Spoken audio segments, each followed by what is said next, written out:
ছোটবেলায় টিভি দেখার জন্য পাশের বাড়ির জানালায় চুপচাপ বসে থাকতাম, কোনো রকম শব্দ করতাম না যদি টিভি বন্ধ করে দেয়। কত যে দৌড়ানি খেয়েছি আব্বুর কাছে, তাও আবার সাদা কালো টিভি ছিল। সেই শখ থেকে আজকে রঙিন টিভি নিতে এসেছি। এইটা জানি যে ছোটবেলার মতো আকর্ষণ নিয়ে হয়তোবা টিভি দেখবো না, কিন্তু এটা দেখলে আমার ছোটবেলার কিছু গল্প মনে পড়বে আর আমি মুসকে মুসকে হাসবো।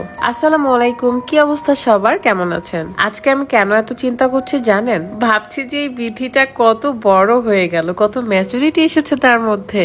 বর্তমানে মোবাইলের যুগে কেউ আর টিভি দেখতে চায় না, কিন্তু কম বেশি সবার বাড়িতেই টিভি আছে। কিন্তু আমার ছোটবেলা থেকে টিভির প্রতি একটা আকর্ষণ ছিল। কেন জানেন? কারণ আমাদের বাড়িতে টিভি ছিল না। টিভি দেখার জন্য আমি পাশের বাড়ির জানালায় চুপচাপ বসে থাকতাম, কার্টুন দেখতাম। আবার বৃহস্পতিবার শুক্রবার করে একটা সিনেমা হতো, সেই সিনেমাও দেখতে যাইতাম। আমি আব্বুর অনেক দৌড়ানি খেয়েছি টিভি দেখার জন্য। তবে শুনেছিলাম আমাদের বাড়িতে অনেক আগে টিভি ছিল, পরবর্তীতে ছিল না, আর তখনই আমি জন্ম নিই। আর এই কারণে পাশের বাড়িতে গিয়ে টিভি দেখতে হইতো। আর বিয়ের পরে অ্যান্ড্রয়েড ফোন পাই, সাথে টিভি দেখার আকর্ষণটা আস্তে আস্তে কমে যায়। তাছাড়াও আমার শ্বশুর বাড়িতে টিভি আছে। এরপর ছোটবেলার মতো সেই আকর্ষণটা ছিল না। তবে আমার কি মনে হয় জানেন, কোনো কিছুর আসল মর্মটা বুঝতে হলে সেই জিনিসের উপর আমাদের অভাব থাকা প্রয়োজন। যাই হোক, আমরা চলে এসেছি এলজি শোরুমে। রাজশাহীতে এটার লোকেশন হলো নাইস হোটেলের অপোজিট পাশে। চলেন দেখে আসি কেন আমাকে এত কিউট লাগছে। সেটা হলো পিওর গ্লো এর এই ব্রাইটেনিং কম্বোটা। কম্বোতে রয়েছে একটা ফেস ওয়াশ, একটা ডে ক্রিম এবং একটা নাইট ক্রিম। তো প্রথমেই আমি ফেস ওয়াশ দিয়ে ভালো করে ফেসটা ওয়াশ করে আসবো। ভেতর থেকে ক্লিন করে, সাথে স্কিনকে ইনস্ট্যান্ট একটা ব্রাইটনেস এনে দেয়। হাইড্রা গ্লো এই ফেসবুক পেজ থেকে আপনারা এই কম্বোটা পেয়ে যাবেন, পেজটা ক্যাপশনে দেওয়া আছে। তারপর আমি ব্যবহার করবো এই ডে ক্রিমটা। এটা ময়শ্চারাইজার সাথে সানস্ক্রিনের কাজ করে। সাথে রয়েছে একটা নাইট ক্রিম, যেটা আপনারা রাতে ফেস ওয়াশ দিয়ে মুখ ধোয়ার পরে অ্যাপ্লাই করবেন। তো আর দেরি কিসের, এক্ষুনি অর্ডার করুন। চলে আসি টিভি কেনার জায়গাতে। আমার শ্বশুর বাড়িতে কিন্তু টিভি আছে, তারপরও আমরা এই টিভিটা নিলাম, কারণ শ্বশুর আমাদেরকে যে ফ্ল্যাটটা দিয়েছে সেই ফ্ল্যাটের টিভি নাই। আর আমার রুমে একটা টিভি থাকলে ভালো লাগবে, মাঝে মাঝে স্মৃতিচারণের জন্য কার্টুন দেখবো। আর রাদের কথা হলো সে খেলা দেখবে, তো ঠিক আছে সে খেলা দেখুক আর আমি মাঝে মাঝে কার্টুন দেখবো। এর আগেও আমরা বিভিন্ন শোরুমে ঘুরেছিলাম, বাট আমার কাছে মনে হয়েছে এলজি শোরুমের টিভি গুলো ভালো, মানে সাউন্ড কোয়ালিটিটা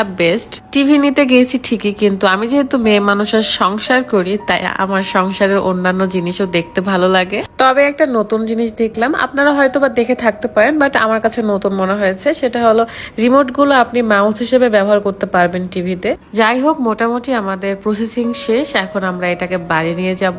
সবাই মিলে এখন আমরা অটোতে উঠে গেলাম, এবং যে ভাইয়াটা আমাদেরকে টিভি সেট করে দেবে তিনিও আমাদের সাথে যাবে। আর আমাদের টিভিটা ছিল 43 ইঞ্চি। যেহেতু আমার রুমের ওয়ালে ক্যাবিনেট সিস্টেম করব, তাই আপাতত এভাবে নিচু করে লাগাচ্ছি, যাতে টিভি ক্যাবিনেট করার পর টিভিটা বেশি উঁচুতে মনে না হয়। তারপর উনি গ্রিল মেশিন দিয়ে দেয়ালটা ফুটো করে তারপরে এটা সেটিং করছিল।